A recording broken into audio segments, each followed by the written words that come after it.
Good morning, everybody. Welcome to today's 1 Million by 1 Million Strategy Roundtable for Entrepreneurs. It is my great pleasure to welcome you to our 250th session. I just can't believe that it has been going for this long. When we started, we had no idea at all that we would get this far. At any rate, we have built today the first and only global virtual incubator accelerator in the world, with the mission of helping 1 million entrepreneurs reach $1 million and beyond in annual revenue, build $1 trillion in global GDP, and 10 million jobs. So the platform is up and running. We are supporting a community of over 200,000 people, both free users as well as premium members. And today we are celebrating a couple of things. We are celebrating this 250th Roundtable milestone, and we are also continuing with the launch events of our new book, $1 Billion Unicorns in the Entrepreneur Journey series. That's the 12th book in that series. So because it's a milestone event, I thought it would be a good idea for me to give you a little bit of an overview of where we are in the program. We've had a tremendous amount of support from the community to be able to get this far. And I feel like I owe it to you who have supported us and rooted for us to give you a little rain check on how far we've come. Now, if you're live tweeting the show today, please use hashtag 1M1M. Our Twitter handle is @1M1M, and mine is @Shromana. You can follow either one, and it's chock full of great material. We produce tremendous amount of content that's relevant to entrepreneurship. We also have a YouTube channel where you'll find recordings of every single session. I know many of you are following these sessions in the recordings, and that channel is 1M1M Roundtables. Please feel free to use that to check out what we're up to. Okay, quick summary of where we are. The accelerator is a proven concept today. You know, when in January 1st, 2010, I wrote this New Year resolution where I said, we're going to do 1 million by 1 million. And I had no idea how we were going to do it. So I published this New Year resolution on the blog, and my readers from all over the world started writing to me and was like, how can we help? So that was the beginning of what we ended up calling the 1M1M Ambassadors Program, and over 600 people from around the world kind of contributed and started doing stuff, experimentations and stuff with this program. And of course, a lot of that experimentation happened around these free mentoring roundtable concepts. So by the end of that year, by about December 2010, we launched the first version of our product. And now, you know, fast forward to 2015 February, we are little over 4 years in business. We have had success. We've had a lot of, you know, people in the accelerator, but we're also supporting a huge community of, you know, people who are learning from around the world free of charge through these mentoring sessions, as well as our immense amount of work in the media. So we maintain a very significant media platform. We have a active, extremely active blog. I write now for the LinkedIn Influencer Program where I have 80,000 plus followers. Our email newsletter is 150,000 plus. We have huge following on Facebook, Twitter, etc. And we do syndication of our content with a lot of partners, written for Forbes, Harvard Business Review, Huffington Post, Wired, and another dozen publications. So we're really using media to educate, inform, and inspire. So the Entrepreneur Journey series has been a flagship effort in that area. We've had over 600 successful entrepreneurs come and participate in that program since 2006, long before 1 million by 1 million came into existence. And they very generously shared their journeys of how they've been successful, how they've put one foot before the other. And we've been able to capture on that, all that. So we have over 600 case studies today. And it is that body of work on which the 1M1M curriculum has been built. And the format of that is video lectures and case studies. That's now part of the 1M1M Premium program. and it's a very powerful curriculum. We have had huge success and huge amount of engagement using that curriculum for entrepreneurs around the world to train. And you'd find this interesting. Of course, our number one geography still is the United States, all over the United States, not just Silicon Valley. Our number two geography is India. India has adopted us right from the very beginning. And very recently, we started a collaboration with Microsoft South Africa. And now we have entrepreneurs from South Africa in the program, and we are just starting to scale that work. So, when we started, our vision was to really democratize entrepreneurship education and incubation. And I would say the concept, at least to a very large extent now, is proven. Of course, there's a lot of work to do still because we have to scale this vastly and get a lot more market penetration, but at least at a concept level, it was a complex concept, and it was a very complicated, scalable system design effort, which we have been able to pull off. And these, by the way, the 12 Entrepreneur Journeys books that we have published, including the latest billion-dollar unicorns, are also another vehicle through which our audience is learning entrepreneurship-related material. So we're not quite ready for call-ins right now, but I will put this up when we are ready for call-ins. We are going to start with a conversation with Scott Sandell, General Partner at NEA. Scott is an amazing investor. He's been on the Forbes Smiles list every year since 2007. He's led investments in a lot of really seminal companies in our industry, Salesforce.com, WebEx, which is what we are on right now. WebEx, if you look at Salesforce.com and WebEx, when they started way back when, in 1999, 98, 99 timeframe, cloud was a foreign concept. So it took a lot of visionary entrepreneurship and visionary investing to, bring these concepts into fruition. Of course, Salesforce then paved the way for the whole cloud category to really take off. Scott has also invested in Tableau software, Workday, Fusion.io, Bloom Energy, Data Domain, and so forth. And many of these are unicorns. Tableau, Salesforce, WebEx, Workday, Fusion.io, all these are unicorn companies. Tableau is in the Billion Dollar Unicorns book. We have a wonderful case study on the company. So Scott, welcome. It's a real great pleasure to have you. And what thrills me is that NEA is the first VC fund that I ever worked with. So it's kind of momentous. Well, it's great to be on your program, Shramana, and I'm just thrilled to see what you're doing. I think you were ahead of your time. I suppose the same way I was in investing in WebEx before anybody, and Salesforce before anybody coined the term SaaS. I remember going to a conference where I was invited to speak about SaaS, and I didn't know what it was. Similarly, you figured out that entrepreneurship was going to happen everywhere, was happening everywhere, and that maybe some of the ideas that have helped these companies be successful here would be helpful to others. So I'm thrilled to be in your 250th program, and congratulations for your success. Thank you. You just gave me a segue into one topic that probably we should start with, is this concept of being ahead of time. I've had a tendency of being ahead of time. I think I've been ahead of time with every single company that I've done. And by the time I got to this one, 1 million by 1 million is a regular startup. It's not a nonprofit or a foundation. At least by this time, I realized that I had this tendency of being ahead of the time. So I decided not to put this on a venture capital clock. And decided to bootstrap, and I had offers for VC money and I didn't take it, and so far we have run a bootstrap profitable company for the last 4 years.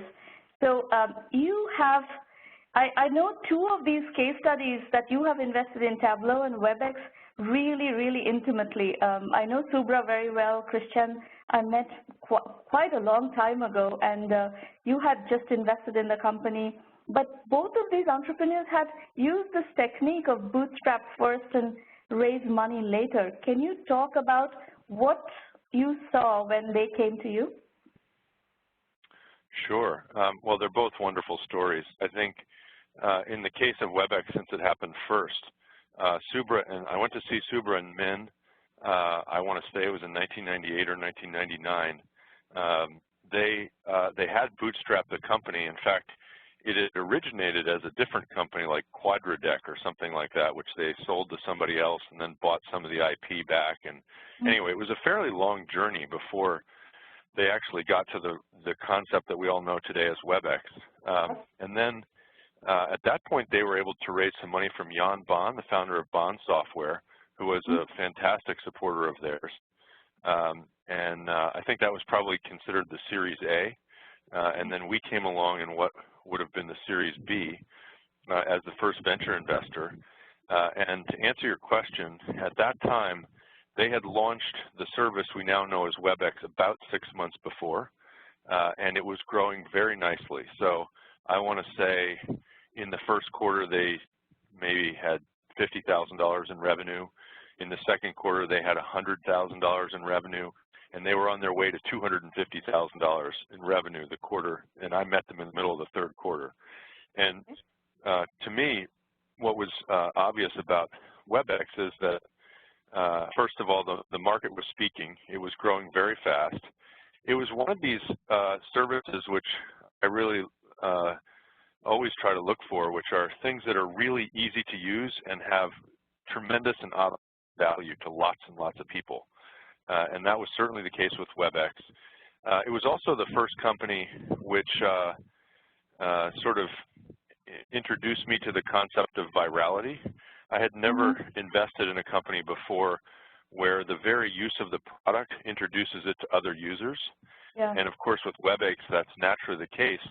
And in early days, it was even more pronounced because the service was most often used by salespeople to make presentations to their prospective customers, who were often other salespeople. And so it just grew like crazy without any marketing whatsoever. At least in the early days. I mean, famously, they went on to spend quite a lot of energy and money building the brand that we know today, which is, as you may know, the only brand ever retained after an acquisition by Cisco. Right. So, folks, those of you who don't know the history of WebEx, the company went public and then eventually was acquired by Cisco for, was it $8 billion, something like that? $3.2 billion. 3.2, okay. So it was a very, very successful story, and it was one of the two first cloud companies in the history of the business. Now, I want to get to Salesforce.com, but let me actually first get to Tableau before we get to Salesforce.com, because it's a more contemporary company, and we have discussed Tableau, and I've written about Tableau quite a lot recently. So my understanding of Tableau was by the time they came to NEA for their funding, the company not only had customers and revenues, it also had done a very interesting OEM deal with Hyperion Software. Tell us a bit about what you saw in Tableau and what gave it such, it seems like an incredibly capital efficient company that generated immense return on investment. Well, I think Tableau is, at least as far as I know, probably the most extraordinary company in modern history in terms of capital efficiency. We invested $5 million, I think it was in the summer of 2004, about a year after the company started. As you rightly point out, the founders of this company, Chris Stolte, Pat Hanrahan, who's a professor at Stanford and was Chris's thesis advisor and has been really the co-creator, co-founder, and shepherd and mentor to a number of really successful companies, some of which we've been involved in. Lytro would be another example.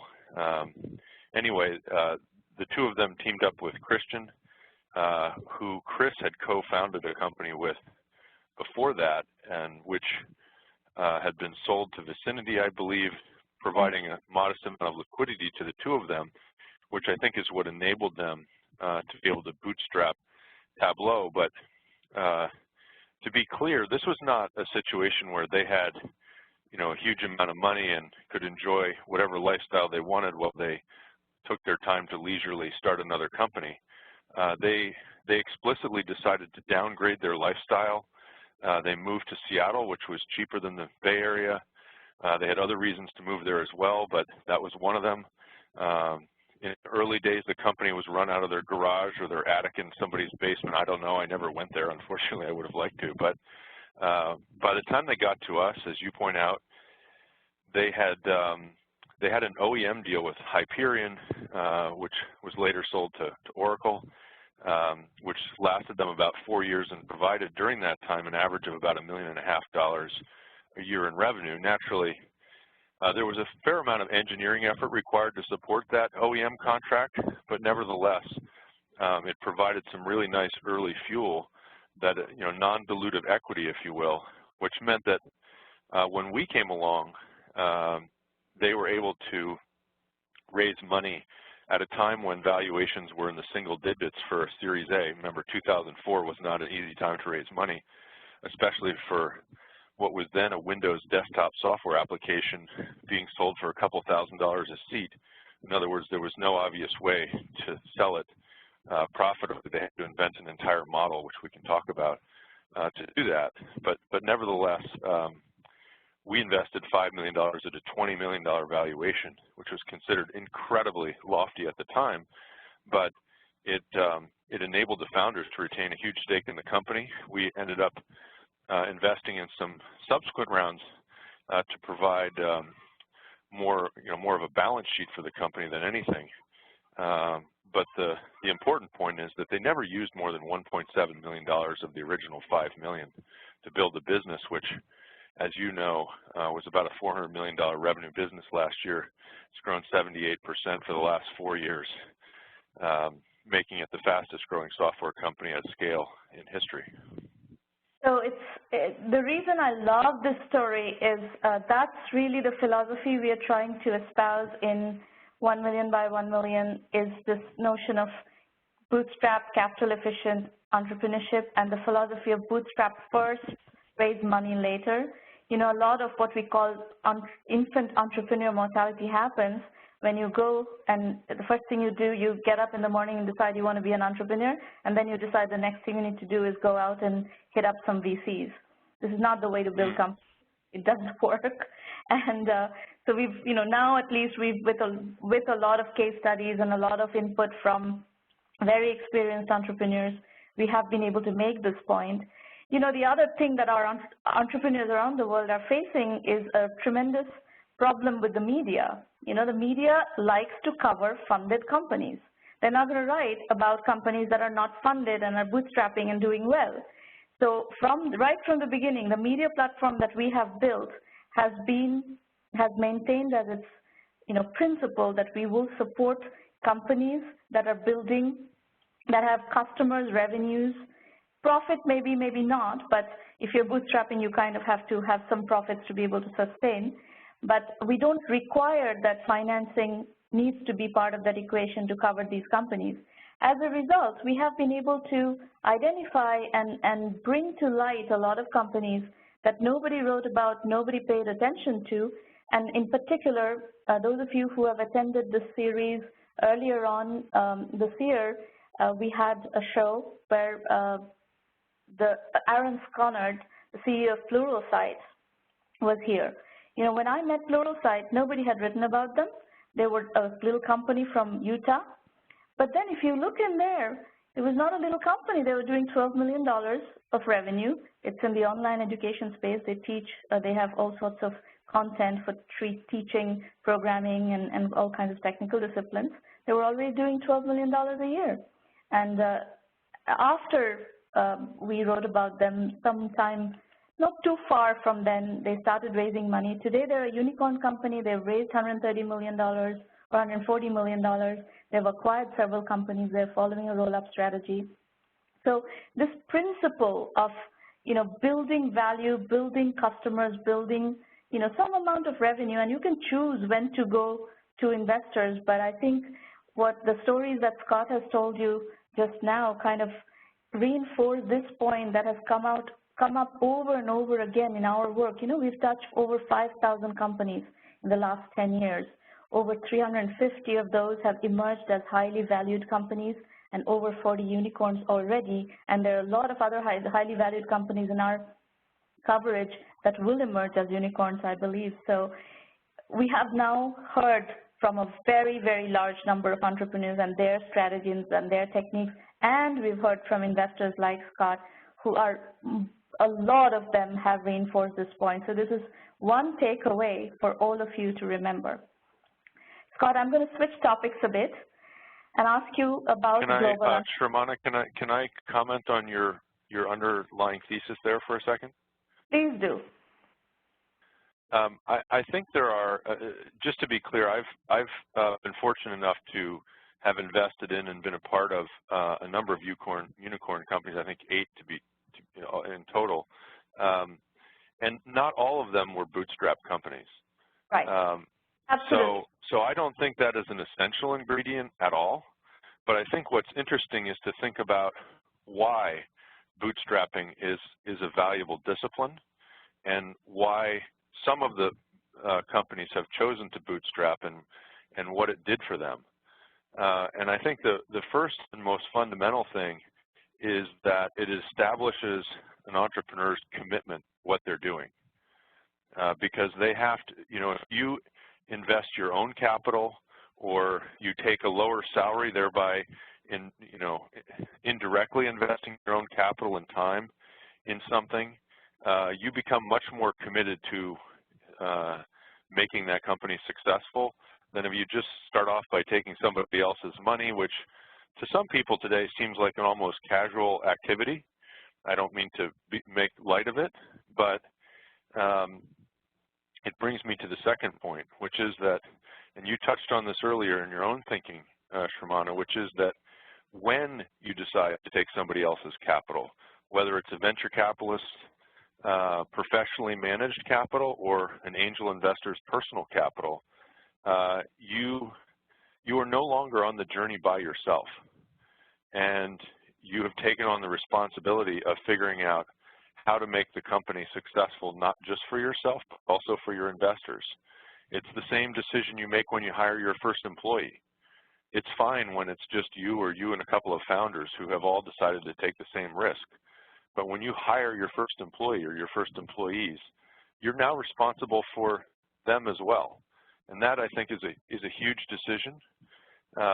It often comes with expectations. Employees expect your company is going to grow and be successful and be a good place for them to work. Investors expect that your company is going to grow and ultimately become profitable and valuable. And these are things that you may or may not want to take on as responsibilities at the beginning. I mean, after all, most entrepreneurs start out with some idea which isn't exactly fully baked, and they're not entirely sure whether it's really going to work.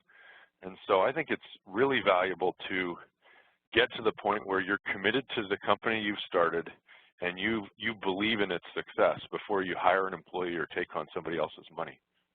And experimenting on venture capital money is very, very expensive. If you run out of money while your experimentation is not complete, the chances of you going out of business is very high. Whereas you're experimenting on your own money, you're not going to go out of business as long as you can manage your cash flow and keep going. The other thing I want to call out, and Scott started to go in that direction, is that not all companies are necessarily as easy to bootstrap.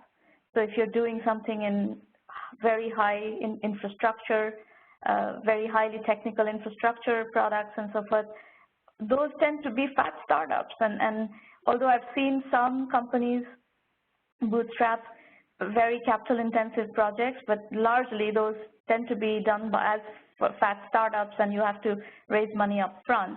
The problem is, in the industry, for first-time entrepreneurs to get financing to do fat startups is not at all easy. So there are, for our audience, we cater vastly to first-time entrepreneurs. We have some serial entrepreneurs, but it vastly is something that we're trying to teach a very large number of entrepreneurs what to do. That's why we emphasize so heavily on bootstrapping as a way to get in the market. And the other thing is the investor psychology has changed quite a lot in the last, 5, 7, 10 years, because this lean startup movement has taken so much momentum, and it's become so much cheaper to get something going, getting something validated. Investors are expecting, even seed investors are expecting that you're going to come to them with validation. And that has changed the early stage capital game completely.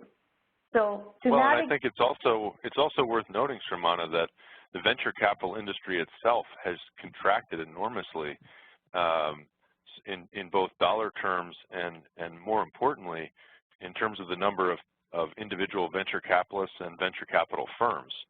I don't have the exact data off the top of my head, but anecdotally I would say the NVCA probably had 800 members in 2000. Today has 400 members, and of the 400, probably 100 are really active in the United States. The NVCA is the National Venture Capital Association, which is the industry association in the U.S. And of the 100, a huge amount of the capital is concentrated in the top dozen or so. So it makes the challenge of raising money, I think, that much harder. Yeah, and I think the counterpoint to that is that entrepreneurship is happening at a much larger scale, right? It's happening globally. It's become cool to be entrepreneurs. When we were starting out in the mid-90s, it was not cool to be entrepreneurs. It was cool to go work for somebody else. Now it's very cool to be entrepreneurs. If you drop out of MIT or Stanford and start a company, that's a badge of honor. That's nothing to apologize for. And then if you choose to go back, fine. If you don't choose to go back, no problem. No one's going to, raise an eyebrow. So it's become very much standard fare in a career choice. And as a result, the level of experimentation, the volume of experimentation around the world has exploded, which actually brings us to our next question. Now, NEA has actually had a global agenda for a long time now. Of course, 1M is a global program. What is your view of entrepreneurship on a global scale, and what are you thinking, what is NEA thinking in terms of leveraging that opportunity and working with entrepreneurs around the world? Well, as you point out, Shramana, we've been doing it for a long time. I think it became obvious to us in the mid-90s. We didn't start until a few years later, but in the mid-90s, that the ingredients for really successful startups and the ability to build large and valuable companies, mostly from a technology foundation, was no longer the province only of entrepreneurs in the United States. I think our eyes were open to this for a couple of reasons, one of which was that so many of the entrepreneurs we backed had come from other countries. In the U.S., as you may know, 49% of entrepreneurs backed by venture capital firms were born somewhere else. And it's a huge part of the reason why the United States has been a successful hotbed of entrepreneurship for the last 50 years. So we saw through their eyes and their stories what was happening elsewhere. I mean, WebEx, as a specific example, is the reason that I got to China in the first place. WebEx had 800 engineers in China early on because the technology foundation was very complex and required, a huge amount of engineering, which was frankly unaffordable, especially in the bootstrapping stage of the company. Right. So Min Zhu, one of the co-founders, Subaru's partner, and his wife went to China and set up 3 development centers in China before anybody ever thought about doing that. And it was a key reason why the company was successful. Of course, we had many, many entrepreneurs from not only China but India, and through their eyes and invitations, we visited these places and we saw that the ingredients for success were more than prevalent. And I would just say today, I would say today, we are on the precipice of a much more profound globalization of entrepreneurship, and that has everything to do with the infrastructure, the cloud and mobile infrastructure, which has now been built. I mean, as you know, billions of consumers around the world have smartphones, which look roughly like the power of a mainframe when we were born, in their hands every day, and we all know what they can do. But I think most importantly, as it relates to the entrepreneurial opportunity, they provide a platform for building businesses anywhere.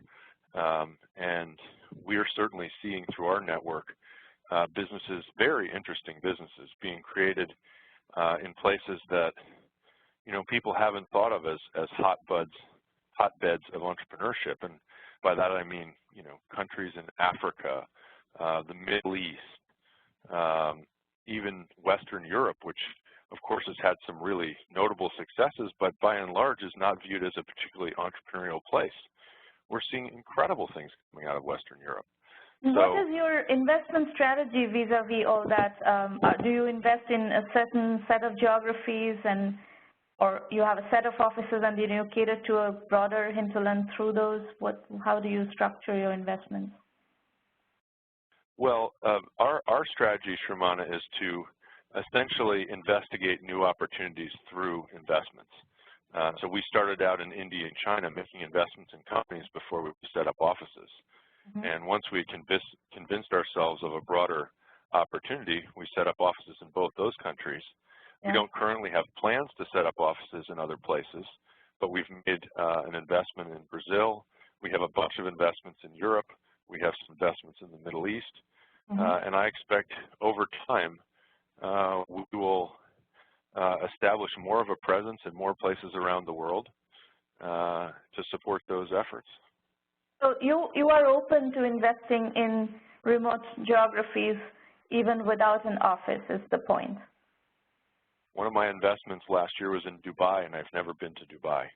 Okay, super. That might sound terribly. That might sound radically irresponsible to the ears of our limited partners, but I'm comfortable with that.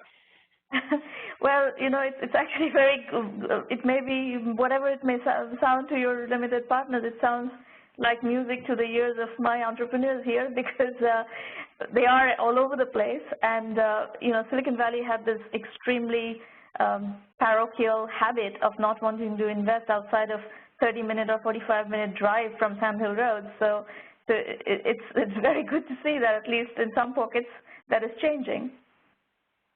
Yeah, well, I mean, I think my view is if you want to be a global venture capital firm in the next 50 years, it's not an option to just stay in Silicon Valley. Silicon Valley is wonderful, and we're thrilled to be here, but NEA actually started as a national venture capital firm in 1977, 78, with an office in Baltimore and one in San Francisco, and 3 partners, 2 on the East Coast, 1 on the West Coast. And that meant that those partners had to figure out how to operate with multiple offices, and that created the DNA and the business practices that made it much more natural and effective for us to start expanding overseas later on. And I have to say, folks, as you're listening to this, I want to tell you one story that is very intensely personal in my experience, where NEA played a gigantic role, which launched my Silicon Valley career, I would say, is that when I did Intarca, which was my second company that was, spun out of my first company. The first company was a services company. I built the product, prototyped the product, and spun it out of there. A lot of that engineering, most of that engineering was done in India. And I'm talking 97, 98, 99 timeframe. At that time, building a product in India was not acceptable to Silicon Valley. And I had a dreadful time raising money in Silicon Valley, and I was the first, I was fundraising for the first time. I really had no experience, and I was just building the network. So through that network, when I got to NEA, NEA didn't have a problem with my engineering team being in India. And of course, this, we closed the NEA funding in January of 1999. If you fast forward that by about 7 or 8 years, the valley completely changed. If you went out to shop a business plan with the investors, they'll turn around and ask you, where is your engineering team and what is your India strategy? It was comical, and I was sitting there almost not knowing whether to laugh or cry, because I had gone through such hell. And then that's what I mean by being ahead of time, and it's not so much fun actually to be ahead of time. So the fact that NEA bailed me out of that situation is something that I'm very grateful for, that I could actually launch a Silicon Valley career for myself. So Scott, thank you to NEA for playing that role in my career. Well, thank you, and you were one of the people that educated us about why that was a good idea. I mean, like I said, that's how we found out about India, through our entrepreneurs. Same with China. Same with almost every other geography. I was an entrepreneur in residence at NEA and hanging out with you guys right after the market crashed, and we talked a lot about India at that point. Okay, well, go ahead. No, go ahead, Sharma. That's fine.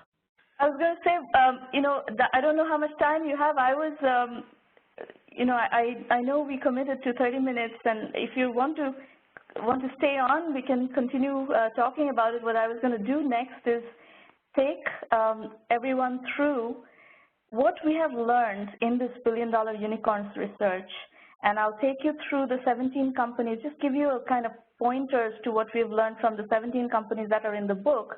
But then remember, I told you we have another 350 case studies that we have also drawn from, and 40 of which are already unicorns, and there will be more from that portfolio. So I do have some common threads to point out, to call out.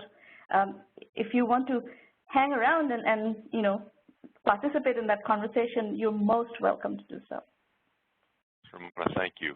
Unfortunately, I have to get to the office for a 9 o'clock meeting, but I just want to say thank you again, and I really commend you for what you're doing, and I know it's of great value to the entrepreneurs that are starting companies all over the world, and I hope we'll be part of their success. Thank you for coming, Scott. It's a pleasure having you. Okay, take care. Hope to see you soon.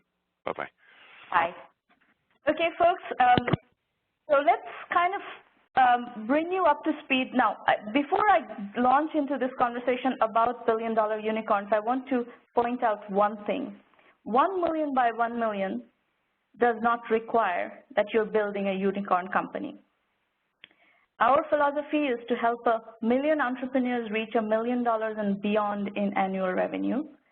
So if you want to build a $5 million company, that's fine. If you want to build a $20 million company, that's fine.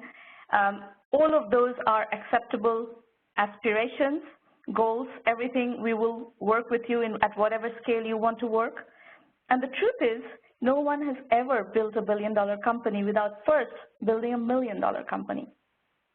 So given that this is the lay of the land, the reason we are talking so much about unicorns right now is because of the Billion-Dollar Unicorns book, because it's just come out, and there's a lot of interest in the industry to understand what has happened and how it's all coming together. So I'm going to just kind of give you some nuggets of what we have learned, and you can double-click down on these nuggets and learn a lot more about them through our work, both the book as well as the blog, and we have a whole new building billion-dollar companies, billion-dollar unicorn companies module in the curriculum, in the 1M curriculum now. So whatever mechanism you choose to explore further, you're welcome to decide on that. Here's just a little bit of summary of where we are, what we have found. So in the unicorn book, we have 17 stories, and our Tableau software we talked about with Scott earlier, RightNow, Marketo, ServiceNow, Eventbrite, FireEye, Palo Alto Networks, Mercado Libre, Flipkart, SuccessFactors, Athena Health, Concur, Kayak, Trulia, Zoho, eClinicalWorks, and Veeam. Now, what themes hold these things together, besides the fact that they're all unicorns? In the case of Tableau, RightNow, Marketo, ServiceNow, Eventbrite, all of them followed this theme of bootstrapping first, raising money later. So they got validation, enough validation to be able to get venture capitalists to see something that was proven and then scale from there on.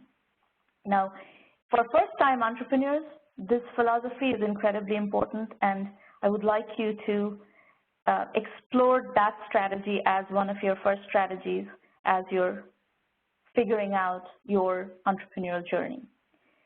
Then we have a bunch of what we call fat startups. So FireEye, Palo Alto Networks, these are in that very heavy capital-intensive infrastructure category. Both of those are security companies, and both of them have immense valuations now in the public market. And they were founded by experienced entrepreneurs. Both those entrepreneurs are not first, neither of them are first-time entrepreneurs. And they had existing investor relationships, and they ended up raising lots of money to pull their businesses, pull their products together. So the fast startup strategy also works. First-time entrepreneurs have a much harder time getting fat startups financed, so that's just a caution. Mercado Libre and Flipkart are two companies that I wanted to call out because each of them represent this global entrepreneurship phenomenon. And each of them actually, Mercado Libre is the e-commerce giant in Latin America, and Flipkart is the e-commerce giant in India. So each of them have become the flagship e-commerce company of their respective regions and have built enormous companies with enormous valuations. Now, there are other places where you will see this dynamic play out, right? There's huge populations that are getting online and becoming savvy users of the internet. A lot of them through mobile, in Africa, in Indonesia, a lot of parts of India, the primary ways of connecting into the internet is through the mobile device. So you will see a lot of mobile usage in those economies, but there are, if you build a company that becomes kind of like the dominant player in a category in an emerging market, that is one way to build unicorn companies, and that's what we explore in the stories of Mercado Libre and Flipkart. SuccessFactors is a very interesting story because this company bought very intense technology from another company that had raised a lot of financing and then had imploded during the market crash. So a lot of investment had gone into developing this piece of technology, but the company did not make it. So the founders of SuccessFactors went and bought that technology and then built SuccessFactors on top of that. And that became an enormous success story. It went public in its own right and then was acquired by SAP later on. athenahealth is a public company in the healthcare IT category. Healthcare IT as a category is monetizing very well, scaling very well. For a long time, healthcare IT was very slow. I would say till the mid-2000 decade, it was moving very slowly. But towards the latter half of the 2000 decade and the first half of this decade, it has really accelerated. And we have two companies in the book, athenahealth and eClinicalWorks, both of which have built gigantic businesses in the healthcare IT category. So category is important. Tableau, SuccessFactors right now, Marketo, ServiceNow, these are all cloud companies. So cloud, e-commerce, healthcare IT, these are all producing significant businesses. Concur is another cloud company actually that has recently been bought by SAP as well, also did a very nice cloud play in expense report management. So the theme there that I have highlighted is streamlining complex processes tend to produce very interesting companies. If you have very complex processes that is cumbersome and you create elegant technology to streamline that, this theme is exactly what plays in athenahealth, it plays in Concur, it plays in eClinicalWorks and a lot of others. And that's one of the, recurring themes of building big, successful companies. Kayak and Trulia are two vertical search engines, Kayak in travel and Trulia in real estate. So one of my thesis has been this Web 3.0 equation. Web 3.0 equals 4C plus P plus VS. 4Cs being content, community, commerce, in context, personalization, and vertical search. So bringing a very integrated, well thought through user experience within a context is something that will allow you to build very large companies. And Kayak and Trulia actually don't do the full Web 3.0, but when I saw those companies, they were doing the vertical search piece in context very well. So in the context of travel, Kayak was doing it. In the context of real estate, Trulia was doing it.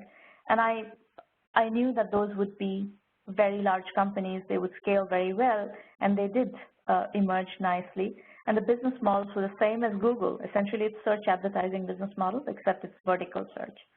So Web 3.0 and e-commerce continues to be one of my unicorn investment thesis. So does cloud. There's still a lot of opportunity in cloud. So does healthcare IT.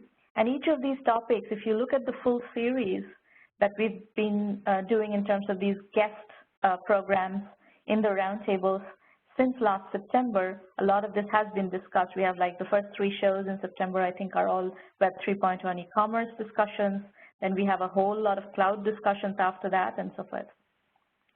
The other thing I want to call out are these 3 companies, Zoho, eClinicalWorks, and Veeam. Each of these are cloud companies. Each of these are $200 to $300 million revenue companies, 200 to 300 million revenue companies, not valuation, revenue. And each of them are 100% bootstrap. There's not a penny of outside financing in any of these companies, these 3. So these are private bootstrapped unicorns.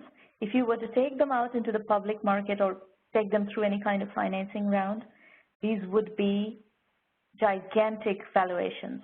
You know, a $300 million valuation of a fast growth company today is, you know, easily $3 billion. So these are, you know, really impressive entrepreneurs who have done amazing things with their, you know, hand of cards, how they've played and how they've, the philosophy with which they have navigated. So last week we had Girish Navani, the CEO of eClinicalWorks, here on the show. So if you want to hear about his journey, and especially he actually bootstrapped the company with a paycheck. So it's even more interesting from that point of view. You should go listen to that session. We will have some of these others coming to the show later on in the program.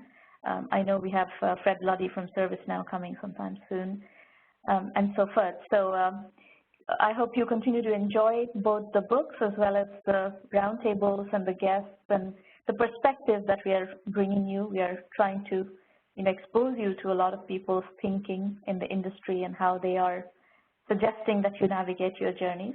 Entrepreneurship is obviously here to stay, and in the next 30 years, there's going to be a lot of value that will get created through the efforts of the entrepreneurs, and our intention as 1 million by 1 million is to be in that, you know, industry and help more and more entrepreneurs become successful.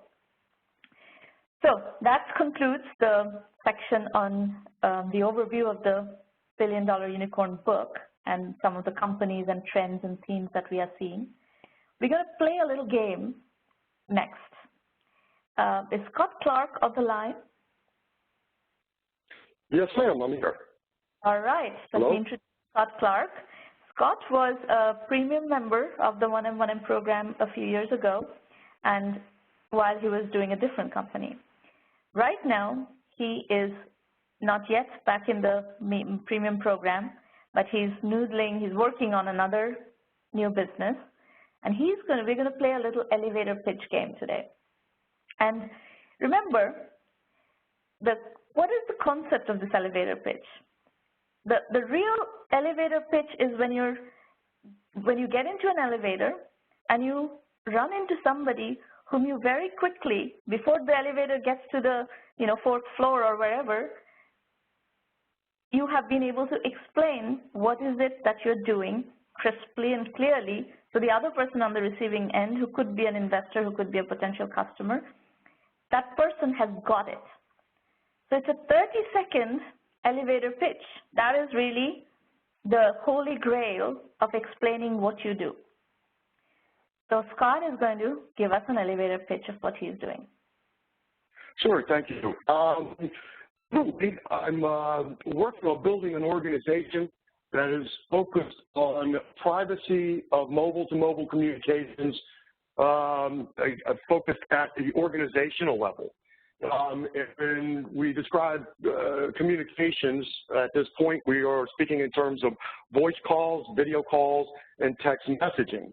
And we're in the very early stages of developing the business. The platform and the product has been developed and is in beta testing with an organization as a customer validation process at this point. And so we are putting together this organization. We're in the very early stages of it. We understand that there's, my background has been entrepreneurial business most of my life. Early part of my career was in technology, specific to security in the late 90s, early 2000s. And so we're back again, and we want to develop like I said, we've developed a product. We've submitted a patent pending on it, and we want to bring to market a network appliance that will place command and control of mobile-to-mobile communications worldwide at the organizational level. All right, Scott, stop there for a moment. I would like to poll the audience to ask you what you understood of Scott's elevator pitch. Did you get it? What questions come to your mind as you listen to Scott's elevator pitch? And by the way, Scott, your elevator pitch was too long.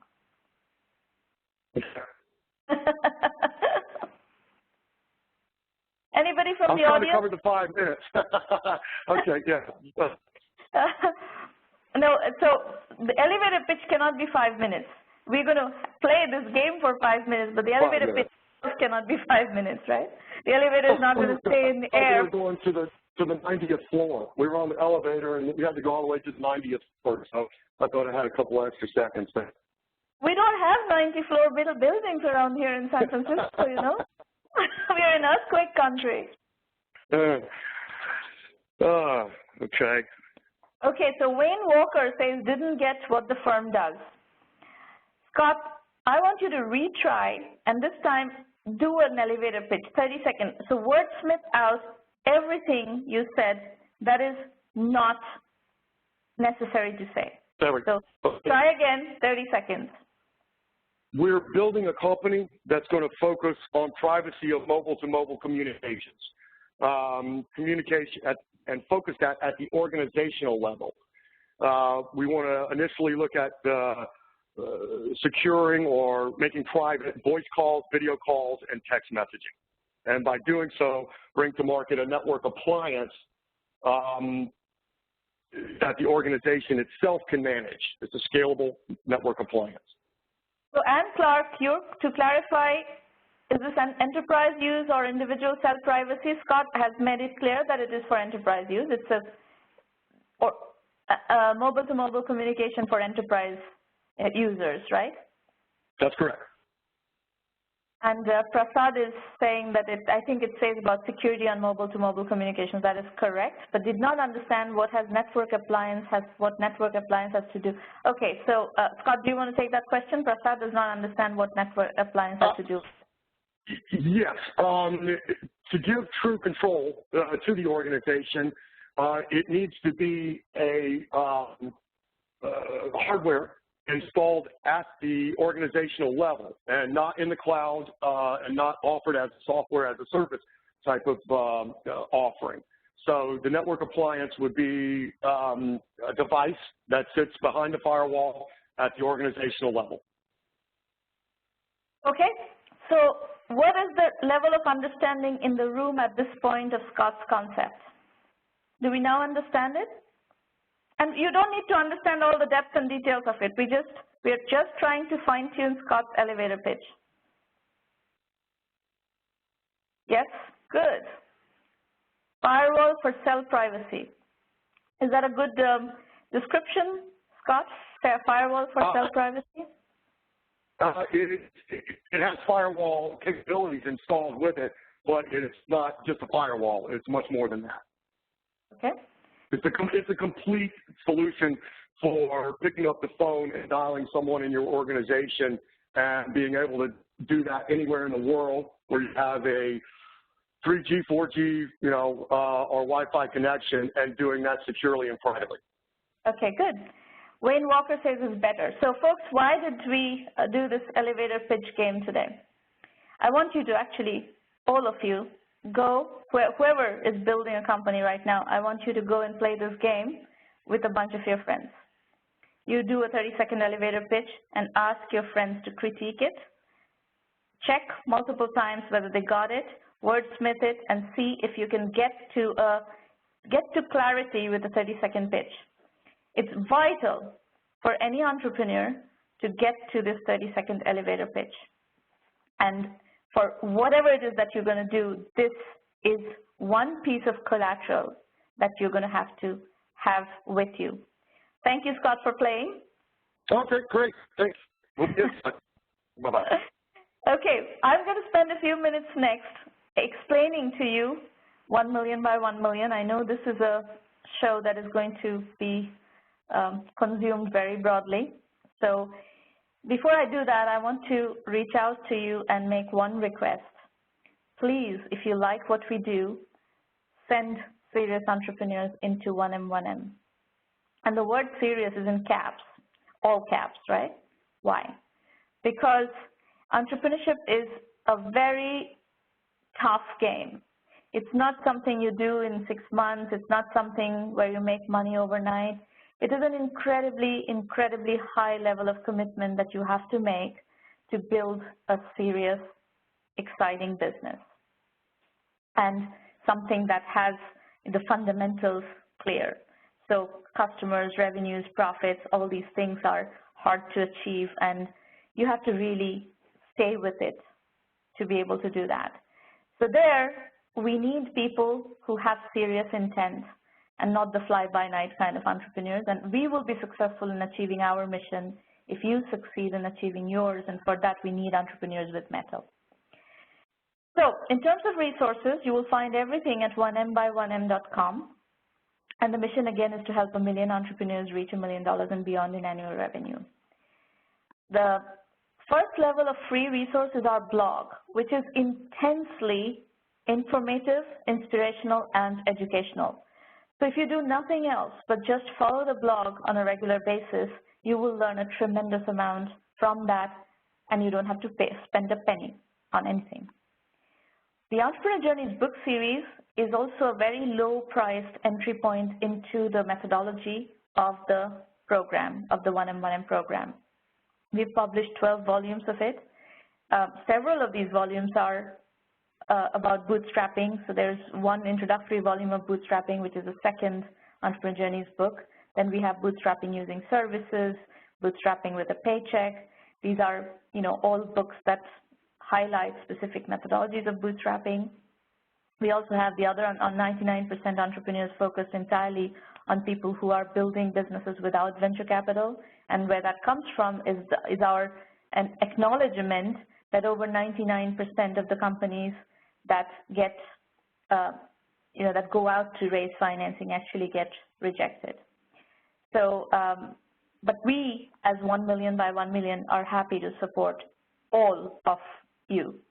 Anybody who's trying to build a business in the IT and IT-enabled services arena, we are happy to work with you regardless of your scale of ambition or scalability of your business model. As long as you want to build a business, we'll help you build a business. This is what the site looks like. There are lots of videos in the program. You can learn, there's tons of FAQs that are answered in videos, and there's also a lot of video content. And of course, in the premium program, the video lectures are the synthesis material. These roundtables, these free roundtables happen every week. Every Thursday at 8 a.m. Pacific time, we have these sessions. This is our 250th. We've had over 25,000 people attend from all over the world. And then, people nowadays we see a lot of people, because we've been around for a while, people know the schedules, people know the recording will be available later. We see a lot of consumption of the recorded material as well. If you want to attend or pitch, you need to register. So go to the website. On the free public roundtables page, please register to pitch or to attend. And typically, we actually do 3 mentoring sessions during these sessions. We do half an hour of a guest, and then we do 3 entrepreneurs that I mentor in real time, and sometimes the guests stay on as mentors as well. So today, because it's a special session, we've played around a little bit with the agenda of the program. because I wanted to give a bit more overview of what's happening and so forth. Then we have the one-on-one premium program, which is a $1,000 annual membership fee for unlimited access to everything that we offer in the program. Extensive methodology guidance, a great curriculum. We help you with business development. We have an intense Rolodex, extensive Rolodex, and we connect the dots for potential customers, channel partners. We help you with strategy consulting. So we have roundtables that are for premium members only, where we do these extensive, guidance sessions, mentoring sessions. You can call it mentoring, you can call it consulting, you can call it coaching, whatever, but these are the interactive discussion sessions, strategy sessions. And we help you with financing. Of course, for that, you have to be fundable, and we'll help you learn and diagnose your fundability, and if you decide that this business that you're building is fundable, then we will help you prepare all the material, all the collaterals required to go out and do a financing roadshow. And then we will introduce you to our network, where there are opportunities to meet investors and pitch your business. And once you start getting term sheets, you will start, we'll help you negotiate those as well. Our most successful company in terms of financing has raised $44 million in venture capital. However, as I said, we do not require that you raise financing. You can also build a 100% self-finance business. We support that way of business building as well. And we help you with media relations. We have a lot of clout in the media, and we will help you gain a lot of visibility using that clout. The $1 Million Club is a link on the website, on the homepage, where you will find case studies of successful 1M1M companies. The 1M1M value equation, again, it's on the homepage itself, is a description of our ROI. So what we present there is across a variety of different categories how we offer you value, and then quantify that. So we offer you $375,000 worth of value plus 5 to 10% equity worth of value for just $1,000 annual membership fee and no equity. There is no notion of graduation from the 1M1M program. You can use this program for as long as you want to, and many of our entrepreneurs are in the program for multiple years. Because it takes time to build a company. The bottom line is it takes time to build a company, and we are happy to help you through that process for as long as you want to. We give you lots of orientation material on how to use the program effectively. 1M1M is like a gym. It's just like when you buy a gym membership, you don't automatically start to get in shape just by buying a membership. You have to do the work. You have to work out on a regular basis. 1M1M is exactly the same way. You can subscribe to the program, and you'll get access to all our machines in the gym, in the entrepreneur gym. But then you're going to have to start working out. You have to start, studying the curriculum. You have to start coming to the private roundtables, asking questions, doing pitches, getting strategy advice. All of that is key to your progress. And then you have to go do homework. Every time we have a strategy session that you come and discuss something, you're going to get things to work on. There's going to be a list of, go research this, go research that, go talk to this set of customers, ask these set of questions, or, variety of things. And you're going to have to go back and do that homework to be able to make progress. That's how we work. It's it's kind of a very no-nonsense program. There's no frill. There's no, futzing around. We are very mindful of your time and the fact that you are doing everything on a shoestring. So we want you to preserve your cash. We want you to be very, very disciplined about how you spend your time. We don't want to waste your time or your money. And that is the philosophy of our program. That is the philosophy that we try to teach you to build as a culture in your startups. And that's what works for us, We don't promise the moon. Not every company is fundable. We make that clear up front. So do not come into the program expecting that no matter what will get you funded. We're not going to get 1 million companies funded. We know that. The 1M1M self-assessment is a set of questions that you should ask yourself about your business. These are questions that investors will ask you. These are questions that I would like to ask you about your business. And the process is to help you think about all the essential issues about your business. And if you're a premium program, we've offered you all the modules in the program, in the curriculum, that will help you plug your knowledge gaps and your, that will help you answer these questions.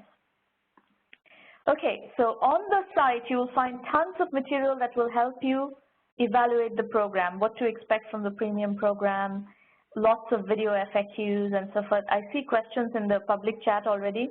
I will answer them in just a moment. Let me just give you the overview, and then I will start answering those questions. But a lot of these questions that we have received over and over again are answered in the video FAQs or in the FAQs in general. Now, the curriculum is delivered in video lectures and case studies. We've had, as I was talking to Scott about earlier, we've had over 600 successful entrepreneurs be part of this series. So we have input from a tremendous number of experienced people who have shared their journeys and their experiences here. The curriculum is divided into two major sections. Bootstrapping, the core curriculum has 7 major topics: bootstrapping, positioning, market sizing, customer validation, financing, customer acquisition, and team building. And then the electives are aligned on industry segments where we see a lot of activity. So Web 3.0 and e-commerce, cloud computing and business solutions, mobile and social apps, healthcare IT, online education, etc., gaming. And then we have just released the Building Unicorn Companies module, which is a separate module that all of it is accessible to everybody, but we have called that out as a separate module just because there is an intense amount of interest in that topic from the entrepreneur community. Again, our methodology is lean, capital-efficient bootstrap startups, and just the way the market is right now, you're going to need to probably bootstrap your company for 18 to 36 months before you can access capital. And that's just the reality of the game. There are exceptions, but it does take quite a lot of validating before investors are willing to play ball, and that's something that we make sure that you understand and we set your expectations such that that is fully understood. Now, as far as media coverage is concerned, if you go to our press page, you will find coverage of 1M Premium members. And there you will see the kind of coverage we've generated for our members. You will also find a lecture, a video lecture on how to use our 1M Twitter channel at the bottom brown bar on the site. And what that explains to you is how we let you use, all our Entrepreneurs Premium members use our social media channels and Twitter, Facebook, LinkedIn, on each of which we have huge followings, and we let you actually propagate your messages through those channels. And you're very welcome to leverage that to get your messages out there. The blog, the same thing. Social media, our social media channel is yours to leverage if you're part of the premium program. And finally, we do have an affiliate program. If you want to be a partner of the 1M program in any geography, anywhere in the world, you're welcome to partner with us in either as an affiliate or as some other capacity. We have some other partnership models as well. So in March, we have 2 more roundtables, and I'm traveling the second half of March. I'm in Barcelona, so we will not have roundtables during that time, but we still have 2 more roundtables before I leave. Vision India 2020 is a book that I want to refer you to. It has $45 billion business ideas, and it's written as if we are sitting in 2020 looking back on building these businesses. It's written as fiction. If you are still looking for an idea to work on, you're very welcome to go take a look at this one. Now, 1M Incubator in a Box is our platform that we use to work with companies. We have many corporate partners who are using this incubator in a box to incubate their ecosystems, whether it's internal intrapreneurship programs or external ecosystems. So you're very welcome if you're in a position where you want to leverage that. you're very welcome to do so. Once again, Billion Dollar Unicorns is the latest book in the Entrepreneur Journey series that we launched in January. And we also have Carnival in the Cloud, focused on cloud computing, bootstrapping with a paycheck, and from e-commerce to Web 3.0 as relatively new books that came out in the last 6 months. Of course, we have the whole 13-book series actually available on Kindle now. And now we are ready for Q&A.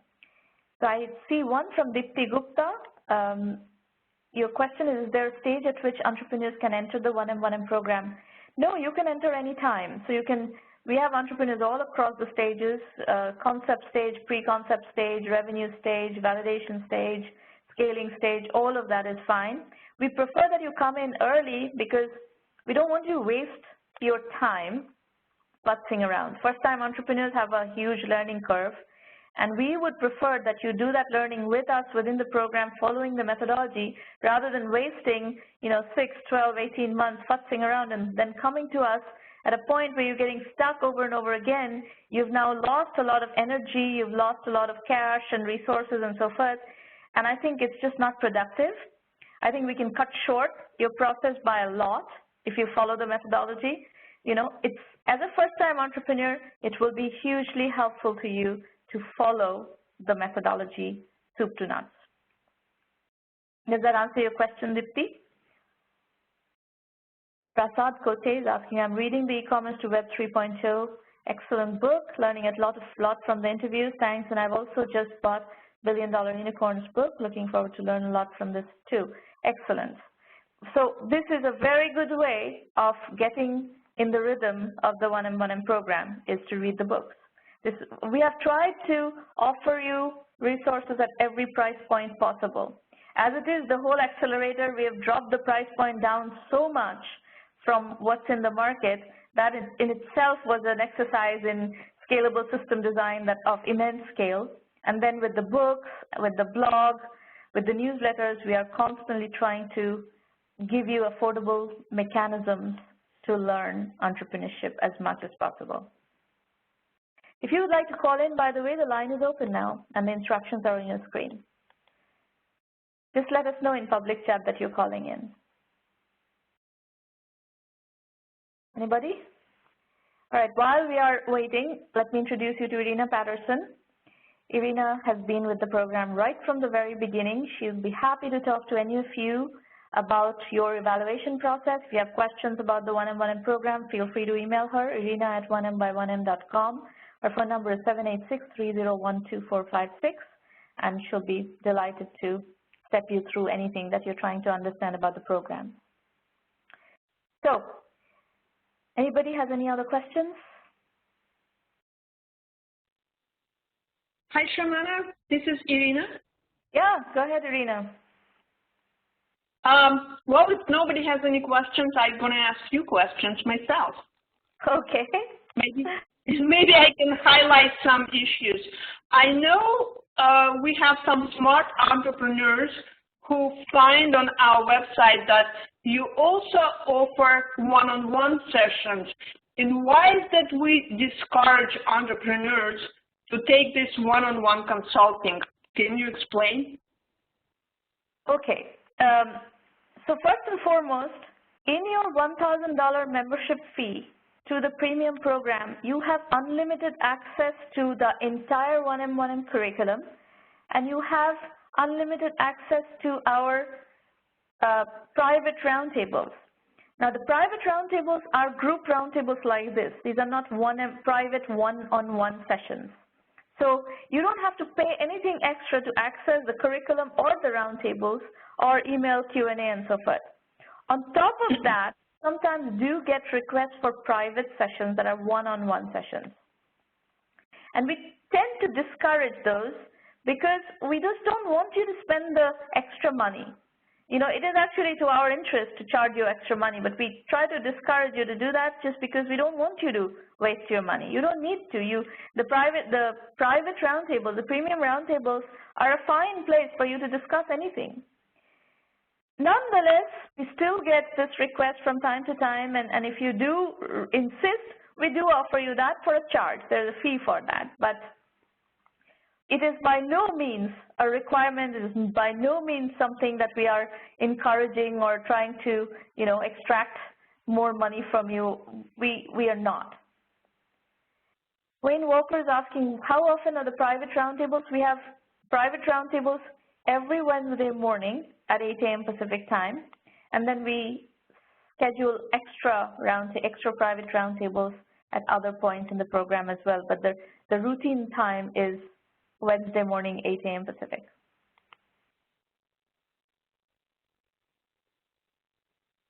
Anybody else? Did you enjoy the 200 roundtable?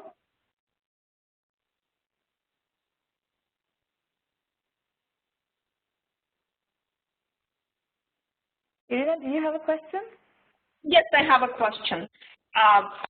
Entrepreneurs who are thinking to join the program but not quite ready, can they attend the public roundtables while they're getting ready? Absolutely. The best thing to do actually is to keep coming to the public roundtables, not the private roundtables. You will not be able to come to the private roundtables until you have a premium membership, but the public roundtables are open to all. And you can come and pitch there, you can come and attend and listen and just soak in the 1M environment, and that's the best way to get a feel for the program. And I tell you, we're a completely no-nonsense program. The whole point of this is to work together. This is a working session. Even the public roundtables are working sessions. We're very serious what they're doing. And while entrepreneurs are there at roundtable, should they just sit quietly and listen, or is it some better way to get started working and get starting, make it real working for them? What is the best way to make it work for them, the public roundtables? The philosophy of the public roundtables is case study-based learning. So you have generally, the format is that you have 30 minutes of a guest. So that's something that you're mostly listening to. If the guest sticks around for the Q&A session, you get to ask them questions as well, and we encourage you to ask questions. The rest of the session, which is the mentoring portion of the program, that's where you are looking at other entrepreneurs pitching and getting coaching, getting mentoring during that session. So this is an opportunity for you to not just listen, but also ask questions and engage with that entrepreneur whose case study is being discussed.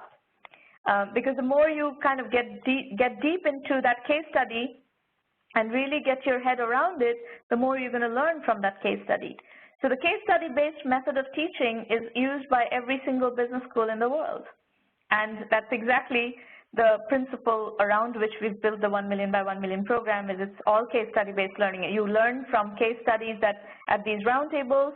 You learn from case studies of experienced entrepreneurs that we have captured and we offer you in the curriculum. The whole thing is case study-based learning.